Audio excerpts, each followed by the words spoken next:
कक्षा 12 प्राविधिक कला पास करना बहुत ही आसान है। जी हाँ फ्रेंड्स, आपने बिल्कुल सही सुना।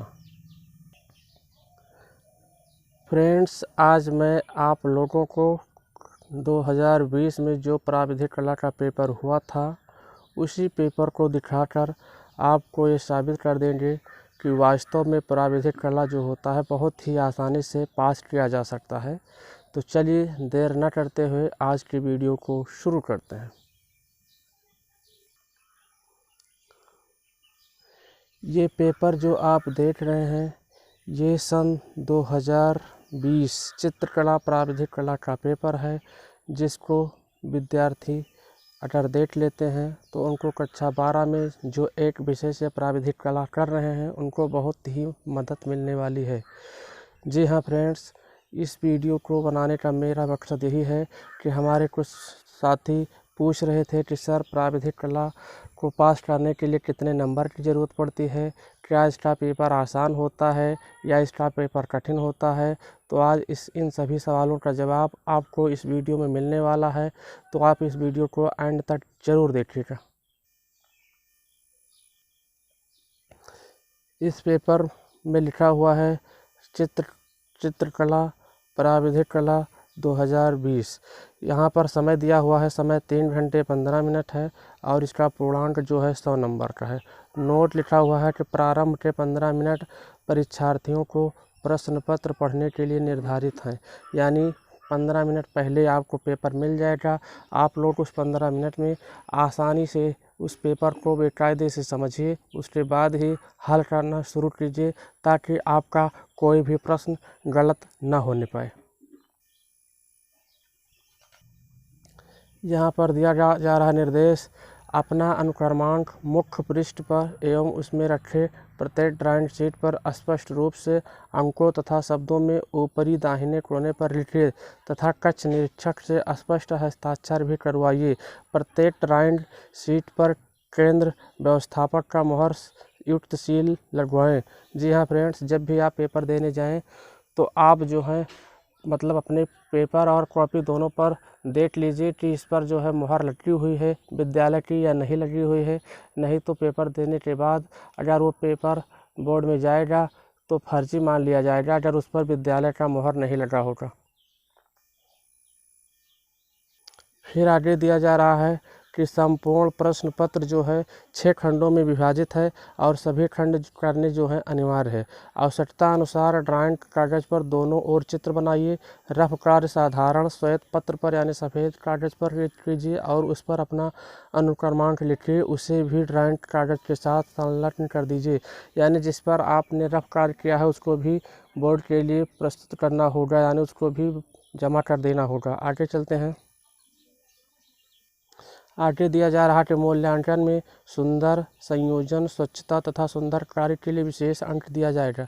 यानी जब भी आपका कॉपी बोर्ड जाएगा तो वहाँ पे जब जंचेगी तो आपका जो मतलब मूल्यांकन होगा, आपको जो नंबर दिया जाएगा वो आपके स्वच्छता तथा सुंदर कार्यों के लिए ही दिया जाएगा। इसलिए आप प्रयास कीजिएगा कि जो भी काम कीजिए उसको एकदम साफ़ सुथरा कीजिए।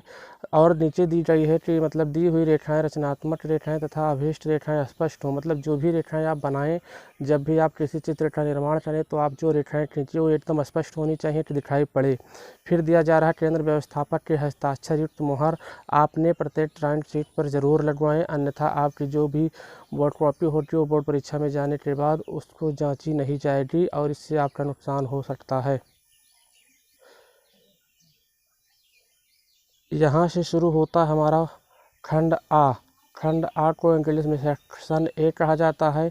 इसमें दिया जा रहा है कि निम्नलिखित प्रश्नों के उत्तर 4 विकल्पों में दिए गए हैं, उनमें से सही विकल्प छांटिए और ड्राइंग कागज पर उसे क्रमवार स्याही से लिखिए। जी हाँ फ्रेंड्स, पहला प्रश्न है कि 1 मीटर बराबर 2.5 सेंटीमीटर प्रदर्शित करने वाली विकर्ण मापनी का निरूपक भिन्न क्या हो सकता है। तो मैं इस प्रश्न को हल नहीं करवा रहा हूँ, सिर्फ आपको दिखा रहा हूँ कि बोर्ड परीक्षा में पेपर जो है इस तरह से पूछा जाता है। एक नंबर के लगभग में 14 से 15 प्रश्न आपको मिलेंगे, जिससे आपको आसानी से 15 नंबर तक मिल सकता है। देखिए 2 नंबर प्रश्न इस प्रकार सा का है कि स्पर्श रेखा दीर्घवृत्त में किससे स्पर्श करती है। नंबर 3 पर है किसी वर्ग का अनुविच्छेद एवं उत्च्छेद क्या होगा। घन का प्रत्येक फलक किस आकार का होता है। तो इस तरह का प्रश्न आपको बोर्ड परीक्षा में पूछा जा सकता है। और ये सारे प्रश्न जो हैं बेहद ही आसान हैं।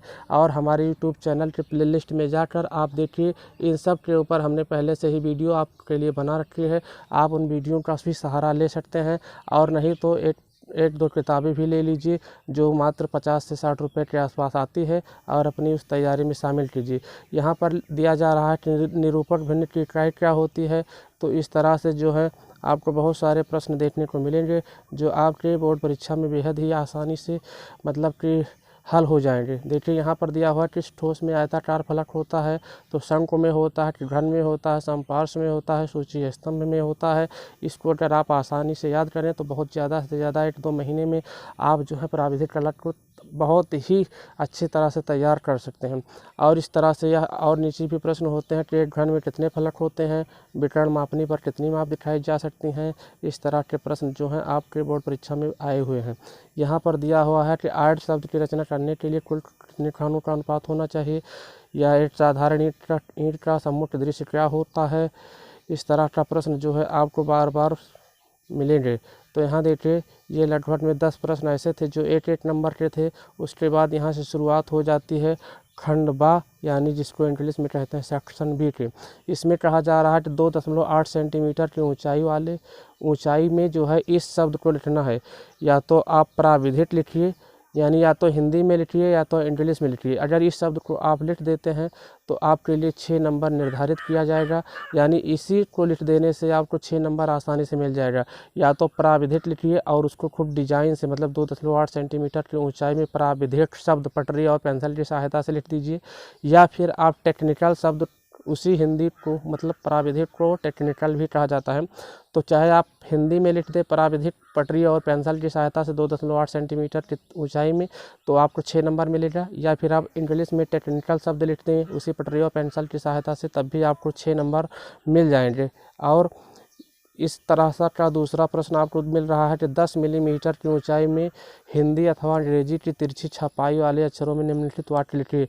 चाहे आप हिंदी में लिखिए, उपदेश करने से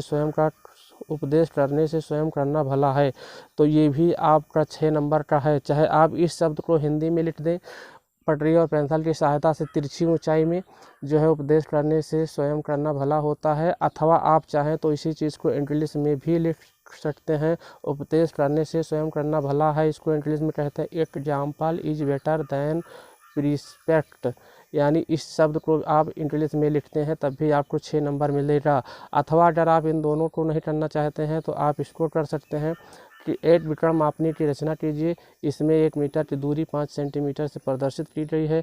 इसके लिए आपको निर्धारित नंबर ये है कि 3 + 2 + 1, यानी अगर रचना करते हैं तो 3 नंबर, और उसमें जो भी और आगे चीज रहे हैं अगर उन सबको कर देते तो आप 3 + 2 + 1, यानी इस तरह से आपको 6 नंबर पूरा मिल जाएगा।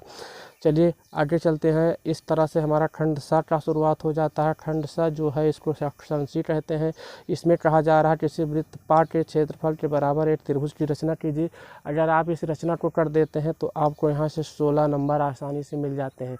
जो भी हमारे भाई बंधु मैथ पढ़े होंगे वो रचना त्रिकोणमिति और वृत्त में आसानी से बनाना जानते होंगे कि वृत्त कैसे बनता है, किसका क्षेत्रफल कैसे निकाला जाता है, तो आप आसानी से निकाल सकते हैं। अगर नहीं भी पढ़े हैं तब भी अगर आप थोड़ा प्रयास करते हैं, थोड़ा मेहनत कर लेते हैं तो ये आपके लिए बेहद ही आसानी से आ जाएगा।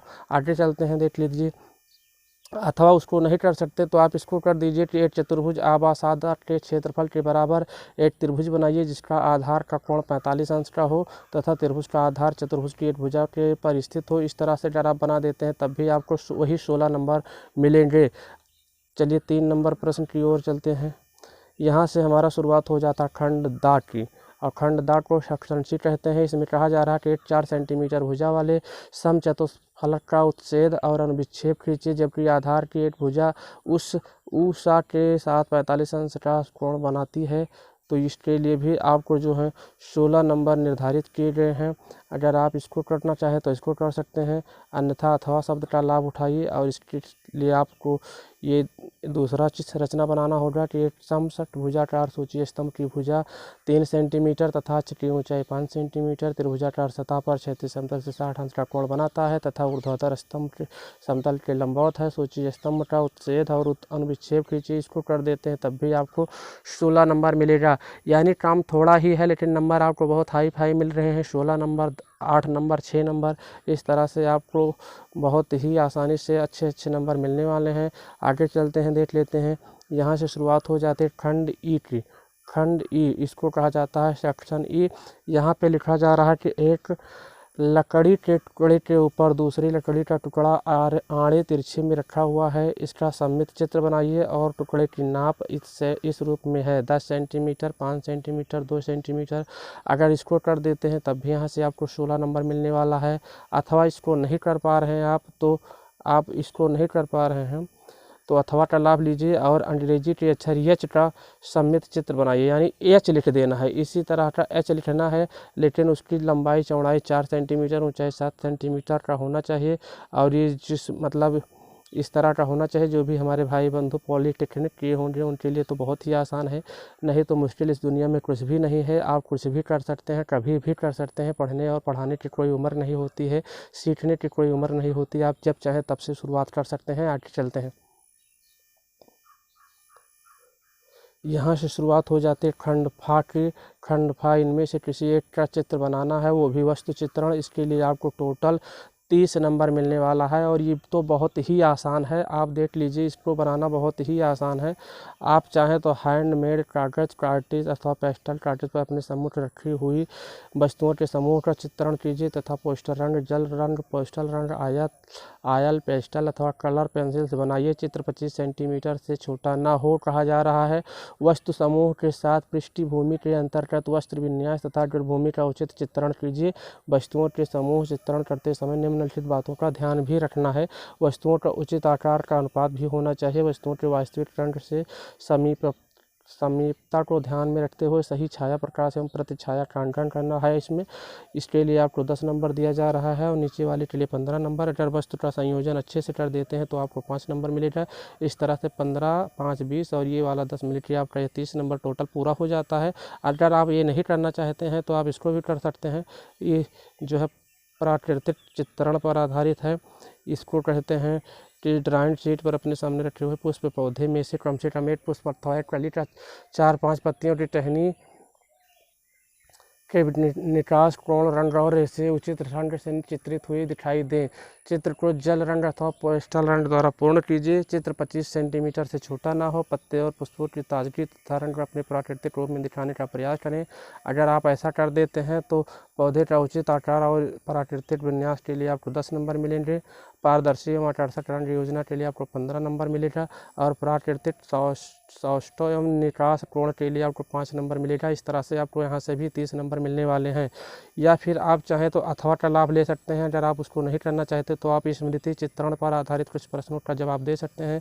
इसके लिए आपको दिए गए कागज पर निम्नलिखित में से किसी एक का छाया प्रकाश तथा प्रतिछाया युक्त चित्र पेंसिल अथवा चारकोल से बनाना होगा।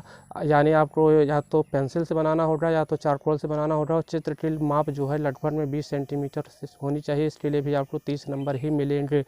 तो इसमें देखिए बनाना क्या होगा।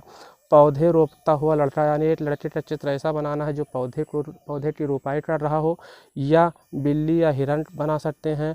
कप और प्लेट बना सकते हैं। आमों का जोड़ा जो है, आमों का जोड़ा पत्तियों सहित बना सकते हैं, तब भी आपको 30 नंबर मिलेगा। या चाहे तो मूली और बैगन का चित्र भी बना सकते हैं। अगर आप इनमें से कोई भी बनाना जानते हैं तो आपको 30 नंबर मिलेंगे। तो यहीं पे आपके इस पेपर की जो है समाप्ति हो जाती है। तो उम्मीद करता हूँ कि आपको वीडियो पसंद आई होगी। फ्रेंड्स, अगर आपको ये वीडियो पसंद आई हो तो लाइक कीजिए, कमेंट कीजिए। अगर चैनल पर नए हो तो सब्सक्राइब कीजिए। अगर किसी भी प्रकार की हेल्प चाहिए आपको मुझसे तो हमारे व्हाट्सअप नंबर पर या तो व्हाट्सअप कीजिए या फ़ोन करके हमसे सलाह लीजिए। और किसी भी प्रकार की जानकारी के लिए हमें कमेंट में ज़रूर बताइएगा। फिर मिलेंगे नेक्स्ट वीडियो में। तब तक के लिए आपका दोस्त आपसे अनुमति चाहता है। जय हिंद, जय भारत।